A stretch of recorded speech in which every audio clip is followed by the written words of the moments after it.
Assalamualaikum warahmatullahi wabarakatuh. Selamat pagi Bapak dan Ibu, para penanggung jawab Laboratorium Mikroskopis TB Kabupaten Bogor, baik dari Puskesmas maupun rumah sakit umum dan rumah sakit swasta yang ada di Kabupaten Bogor. Izinkan saya Dimas Prapanca untuk memberikan tutorial terkait cara pengisian program ITB 12, di mana program ini bentuknya adalah Microsoft Excel. Jadi nanti Bapak Ibu semuanya akan dapat mendownload program ini. Nanti akan saya sertakan link downloadnya di bagian bawah deskripsi video ini. Dan Bapak Ibu bisa mendownloadnya lalu bisa mengisinya. Nah, untuk tutorial mengisinya akan saya jelaskan melalui video ini. Baik Bapak Ibu, kita langsung saja menuju ke videonya. Baik. Jadi Bapak Ibu semuanya yang sudah pernah tentu saja sudah tidak asing ya dengan program ini, namun kita akan coba merefresh kembali. Tapi mungkin bagi yang belum, kita akan mencoba belajar bersama-sama terkait bagaimana cara pengisiannya. Untuk program ETB 12 ini diperlukan sebagaimana data yang ada di laboratorium Bapak Ibu untuk kemudian dikirimkan ke kami sebagai laboratorium uji silang.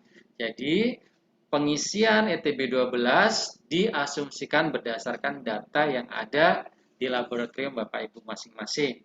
Nah, untuk awal Bapak Ibu nanti akan mendapati layar Bapak Ibu semua ada beberapa sheet ya. Yang pertama ada data dasar, ini di bagian yang hijau sebelah sini. Lalu ada juga jumlah sediaan dan tahun berjalan ini ya. Nanti juga harus diisi di setiap triwulannya. SPR dan jumlah sediaan uji silang ini tidak perlu diisi karena akan muncul sendiri saat kita mengisi bagian data dasar dan jumlah sediaan tahun berjalan. Lalu nanti di sini Bapak Ibu dapat melihat informasi berapa jumlah sediaan yang dibutuhkan untuk dikirim dan Bapak Ibu semuanya tinggal mengambilnya dari koleksi slide yang Bapak Ibu miliki. Dan yang tidak kalah pentingnya Bapak Ibu harus mengisi informasi di setiap triwulan Bapak Ibu mengirimkan spesimen. Jadi nanti di sini ada beberapa hal nanti akan saya sambil jelaskan ya. Di kolom triwulan 1, 2, 3, 4 ini nanti yang akan Bapak Ibu isi juga untuk data identitas sediaan slide-nya yang akan dikirimkan ke kami. Oke, kita masuk ke yang pertama terkait data dasar. Jadi data dasar ini merupakan informasi utama yang Bapak Ibu masukkan berdasarkan data selama 1 tahun penuh di tahun sebelumnya. Jadi misalnya Bapak Ibu akan mengikuti di tahun 2022. Maka nanti data yang dimasukkan di data dasar ini adalah data yang ada di tahun 2021. Yang pertama di sini ada nama lab Vaskes, ini saya berikan contohnya saja. Misal kita masukkan Puskesmas Sehat, atau misalnya Bapak Ibu dari rumah sakit mana, silakan tinggal diketik saja nama rumah sakitnya, nama penanggung jawab labnya, misalnya Bapak Ibu sendiri yang bertanggung jawab atas lab tersebut, tinggal dimasukkan, atau ini saya contohkan nama saya sendiri. Lalu kabupatennya tentu saja Kabupaten Bogor, kita masukkan sebagai informasi dari kabupaten kita, dan yang terakhir adalah provinsinya, Provinsi Jawa Barat. Nah, untuk pelaporan tahunnya ini dimasukkan kita mengikuti PME ini untuk di tahun berapa. Nah, misalnya untuk mengikuti di triwulan 1 2022 maka kita akan masuk ke 2022. Di sini sudah ada bagian drop down-nya. Jadi ketika Bapak Ibu mengarahkan kursornya ke bagian untuk pelaporan tahun ini, nanti tinggal diklik saja di tanda panah yang ada di sini ya. Lalu tinggal dipilih, misalnya ada tahun 2022. Nah, ketika Bapak Ibu ketik di sini atau masukkan 2022, maka secara otomatis kolom yang ada di sini, TW1, TW2, TW3, dan TW4 akan mencantumkan tahun 2021. Nah, misalnya Ibu ingin ikut di 2023, maka di sini 2022 ya. Jadi kita masukkan di sini, pilih yang 2022, maka di sini akan tampil slide yang sudah diperiksa Bapak Ibu selama tahun 2021. Lalu siapa nama lab rujukan uji silangnya, tentu saja bisa dimasukkan kami, misalnya Labkesda Kabupaten Bogor, atau mungkin yang ikut dengan laboratorium rujukan intermediatenya Citerep bisa dimasukkan lab Puskesmas Citerep. Nah, Bapak Ibu semuanya, setelah informasi ini diisi oleh Bapak Ibu ya, ini sudah dilengkapi oleh Bapak Ibu, maka selanjutnya adalah memasukkan jumlah slide yang Bapak Ibu sudah siapkan. Jadi nanti sebelum mengisi ini Bapak Ibu juga harus hitung dulu. Andainya mungkin belum sempat punya datanya. Jadi misalnya nih baru mau ikut di tahun 2022 dan Bapak Ibu belum punya datanya, maka silahkan dihitung. Selama 4 triwulan, jadi ada triwulan 1, triwulan 2, triwulan 3, dan triwulan 4. Nah, Bapak Ibu nanti dihitung, bisa lihat di data TB04 atau TB05-nya yang ada di Bapak Ibu miliki di laboratorium, maksud saya TB06 ya. Nah, nanti dihitung tuh berapa jumlah slide positif, berapa jumlah slide scanty, dan berapa jumlah slide negatif, lalu dimasukkan. Ini saya misalkan saja ya. Misalnya di triwulan 1 2021 Bapak Ibu punya slide positif jumlahnya 14, scanty-nya jumlahnya 5, lalu negatifnya jumlahnya 67. Ini misal ya. Lalu dimasukkan juga yang lain. Saya pakai permisalan saja, jadi ini nanti disesuaikan dengan data yang Bapak Ibu miliki ya. Ini supaya bisa nanti sebagai contoh saya masukkan secara random saja. Nah, nanti ketika sudah terisi seperti ini, maka tugas untuk pengisian data dasarnya sudah selesai. Nah, mungkin nanti ada pertanyaan, bagaimana Pak kalau laboratorium saya baru mulai? Jadi mikroskopisnya baru dapat item-itemnya ini di tahun 2022 dan kita baru mau jalan nih, gitu. Atau kita ASN baru yang sebelumnya tidak punya data laboratorium mengenai mikroskopis TB. Nah, Bapak Ibu mungkin bisa mencari basic data selama 1 tahun dari vaskes terdekat ya. Misalnya kalau dulu ada UPT, ada UPF begitu ya. Misalnya nanti UPF-nya mana, UPT-nya datanya mengikuti UPT yang ada di seputaran jaraknya yang dekat dengan UPF kita gitu. Jadi kita berasumsi bahwa sebaran pasiennya masih dapat diklaim sebagai sebaran pasien dari lokasi yang sama. Jadi Bapak Ibu bisa meminta data dari UPT atau vaskes terdekat dari Bapak Ibu tempat Bapak Ibu bekerja. Jadi ini tetap harus diisi dan tidak boleh kosong. Ini untuk data dasarnya ya. Ada data triwulan 1, triwulan 2, triwulan 3, triwulan 4, berapa slide positif, berapa slide scanty, dan berapa slide negatif. Nah, selanjutnya yaitu kita harus memasukkan jumlah sediaan tahun berjalan. Jadi misalnya untuk tahun 2022 di triwulan 1, maka kita harus mengisi jumlah slide-nya, kita hitung lagi nih selama bulan Januari, Februari, dan Maret berapa jumlah slide positif, scanty, dan negatif di triwulan berjalan di tahun 2022. Misalnya selama bulan Januari sampai bulan Maret di tahun 2022 ini kita mendapati slide positifnya jumlahnya 12, negatifnya scanty-nya 4, negatifnya jumlahnya 78. Ini misal ya. Atau mungkin ada yang mencoba untuk ikut di triwulan 4 tahun 2021 ini mau ikutan gitu. Jadi yang di bulan Januari ini mau mencoba mengirim begitu, itu boleh-boleh saja. Nanti berarti Bapak Ibu ini bisa dikosongin saja bagi yang belum pernah ikut ya. Jadi untuk yang belum pernah ikut, ini silahkan dikosongi saja datanya. Lalu langsung diisi di triwulan 4-nya saja. Ini jumlah triwulan 4, positifnya 12, scanty-nya 1, negatifnya 45. Ini misalnya. Nah, ini yang pengen langsung ikut di triwulan 4 begitu. Karena kan kemarin sudah tidak sempat ikut ya. Jadi sebelah sini kosong. Tapi mungkin yang sudah ikut di triwulan 1, 2, dan 3 di tahun 2021, maka tinggal melengkapi yang triwulan 4-nya saja. Namun bila, oh ya sudah saya kayaknya triwulan 4 ini belum ikut deh, mulainya triwulan baru di tahun 2022, berarti nanti mengisinya adalah data tahun berjalannya dimulai dari triwulan pertama. Ini kita misalkan ya tadi 12, 4, dan negatifnya 45. Nah, yang lainnya ini nanti ngisinya saat yang di triwulan 2, 3, dan 4 ini ngisinya pada saat nanti di triwulan 2 mulai mengisi lagi berarti di bulan kalau triwulan 1 kan Januari, Februari, Maret, April kita mengirim slide. Nah, kalau triwulan 2 berarti April, Mei, Juni, bulan Juli kita mengirim slide, baru nanti di bulan Juli kita isi ini. Dan seterusnya. Jadi, yang diisi langsung secara penuh itu di data dasar, yang diisi setiap triwulan akhir untuk dikirim itu adalah di jumlah sediaan tahun berjalan. Nanti ketika diisi, maka kita akan mendapati slide positivity rate dan jumlah sediaan uji silang. Di mana bagian ini itu kita tidak perlu mengotak-ngatiknya. Jadi ini sudah dirumuskan algoritmanya sehingga akan langsung muncul hitungannya. Seandainya kita mengisi dengan benar dan lengkap data dasar serta jumlah sediaan tahun berjalan. Jadi andainya kita nggak dapat scanty kosong gitu scanty-nya. Berarti jangan dikosongkan, jangan dihapus seperti ini ya.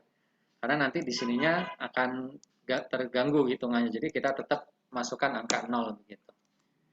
Jadi seandainya tidak ada, maka dimasukkannya angka 0, bukan dikosongkan. Nah, nanti kita akan mendapati hitungan. Di sini ada beberapa hal, ada jumlah sediaan tahun 2021, ada SPR-nya, slide positivity rate, dan ada juga berapa jumlah sediaan uji silang yang harus dikirim ke lab kami sebagai lab uji silang, dan berapa jumlah per triwulannya, dan berapa intervalnya. Saya akan menjelaskan yang perlu dan patut diingat oleh teman-teman di laboratorium pemeriksa.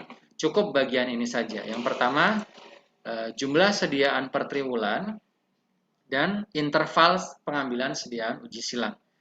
Jadi yang dimaksud jumlah sediaan per triwulan ini adalah nanti ketika mengirim ke kami sebagai lab rujukan uji silang, Bapak Ibu ngikutin jumlah ini.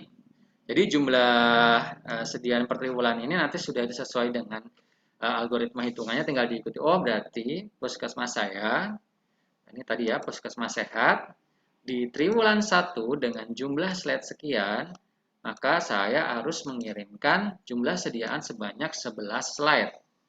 Oke. Nah, 11 slide ini sudah disesuaikan dengan hitungan jumlah SPR. Dan jumlah 11 ini Bapak Ibu tidak akan berubah-berubah selama 4 triwulan.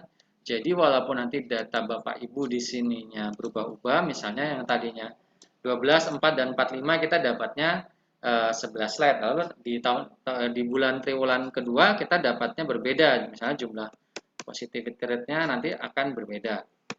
Misalnya positifnya 25, scanty-nya 1, dan negatifnya 180 ini misal ya. Maka jumlah sediaan kita tidak berubah, tetap 11. Jadi selama 4 triwulan dalam 1 tahun, maka jumlah sediaan ini tidak akan pernah berubah-berubah. Jadi andainya Bapak Ibu mengirim di triwulan 1-nya 11, triwulan 2-nya tiba-tiba 15, triwulan 3-nya tiba-tiba 20, itu salah. Jadi harus konsisten dengan jumlah yang ditampilkan dan diminta di Excel ini. Dan ini saya yakin tidak akan berubah-berubah karena hitungannya sudah disesuaikan dengan hitungan data dasar. Oke. Nah, nanti yang berubah adalah interval. Nah, interval ini akan berubah sebagaimana jumlah sediaan tahun berjalan. Jadi kita berikan contoh ya, misalnya jumlah triwulan 1 ini tentu saja lebih sedikit dibandingkan dengan jumlah triwulan kedua. Maka nanti intervalnya akan berbeda. Untuk interval di triwulan 2 tentu akan lebih banyak jedanya. Lalu apa itu interval? Mungkin masih ada yang bingung. Jadi interval ini dimaksud adalah ketika Bapak Ibu melakukan pemilihan slide untuk diuji silang kepada kami, maka diambilnya sebenarnya secara random. Yang dimaksud random ini adalah boleh dimulai dari mana saja. Misalnya selama 3 bulan Bapak Ibu memeriksa, lalu slide-nya disimpan dengan rapih di dalam kotak slide pasti ya. Nah, di situ sudah di dalam slide-nya sudah ada nomor identitas sediaannya. Lalu juga nanti Bapak Ibu tinggal mengambil sesuai dengan urutannya. Jadi ini juga saran kepada rekan-rekan semuanya bahwa slide yang sudah diperiksa itu jangan diletakkan sembarangan. Jadi dia harus disusun dengan rapi di dalam kotak slide agar nanti bisa langsung diambil dan dikelola untuk uji silang.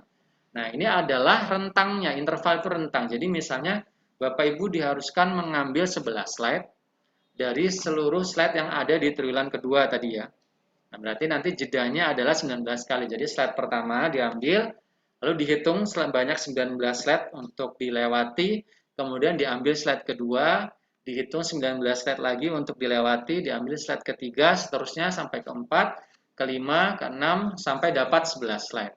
Dan andainya sampai hitungan terakhir tidak mendapati 11 slide, maka silahkan diulang lagi dari hitungan yang pertama.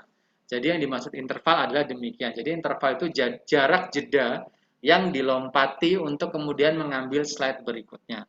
Dulu pada saat saya di puskesmas, saya menggunakan acuannya itu TB06 yang saya ada di dalam laboratorium saya. Nanti saya tinggal lingkari, oh ini hitungan pertama slide yang ini, hitungan kedua lompat setelah intervalnya itu slide yang selanjutnya sudah saya lingkari. Nah, baru nanti tinggal saya ambil dari kotak slide koleksi di mana saya menyimpan slide-slide yang sudah saya buat. Jadi jangan sampai ditaruh sembarangan, diletakkan tidak rapi, lalu kita nanti akan kesulitan sendiri. Karena pekerjaan ini sebenarnya mudah, tapi ketika kita tidak memprepare-nya dengan baik, maka hasilnya juga akan sulit dikelola. Nah, itu adalah interval. Nah, lalu apalagi yang harus diisi selain interval ya? Tentu saja adalah data dari triwulan yang akan diujikan. Misalnya nih ya, di triwulan 1 nanti Bapak Ibu tinggal masukkan nomor identitas sediaannya. Misalnya tadi ada 11 slide ya. Misalnya 01, 003, 24. Ini misal ya, ini misal. Nah, nanti tinggal diisi terus seterusnya begitu untuk data kedua, ketiga, keempat disesuaikan dengan yang terpilih dari hitungan interval itu hingga kemudian mendapati 11 slide yang dijadikan sebagai basic untuk pengiriman uji silang. Nah, nanti kalau sudah diisi identitas sedianya dengan lengkap, jangan sampai salah, jangan sampai tertukar slide-nya, harus benar ya, karena nanti takutnya begitu sampai ke kami, loh kok ini berbeda, ternyata kesalahannya adalah pada saat pemisahan slide-nya atau saat pengambilan slide-nya. Jadi ini tolong diisi dengan lengkap, nomor identitas sediaannya sudah dipastikan sesuai. Lalu di sini adalah tanggal pemeriksaannya. Misalnya kayak di triwulan 1 2022 berarti pemeriksaannya itu dari bulan Januari sampai Maret. Maka slide yang kita ambil itu adalah slide dari bulan tersebut, Januari sampai Maret. Misalnya tanggal pertama di 02 01 2022, lalu kita cek slide kedua yang terpilih dari interval yang ada tanggal 14 01 2022 dan seterusnya ya. Jadi nanti kita isi sesuai dengan tanggal yang ada. Ini saya contoh saja, biar ini lebih cepat ya. Nah, nanti sudah diisi, sudah penuh seperti ini, baru selanjutnya adalah hasil pemeriksaan Bapak Ibu semuanya. Nah, hasil ini juga jangan sampai salah dan keliru. Jadi nanti di sini tinggal Ibu pindahkan kursornya ya. Lalu ada tanda panah ke bawah. Ada panah ke bawah drop down seperti ini. Diklik, lalu dipilih apakah hasil slide tersebut negatif, scanty, 1 positif, 2 positif, atau 3 positif. Gitu. Jadi misalnya hasilnya 1 positif, maka Ibu pilih 1 positif. Lalu slide kedua yang terpilih dari hitungan interval yang tadi kita sudah lakukan, negatif misalnya. Slide ketiga, scanty, ini misal ya. Slide keempat, negatif lagi. Kelima, negatif. Keenam, negatif. Seterusnya ya, ini disesuaikan dengan data yang sebenarnya. Ini hanya contoh saja Bapak Ibu. Nanti seandainya ini sudah benar-benar sesuai, datanya sudah benar-benar cocok. Oke, sebentar.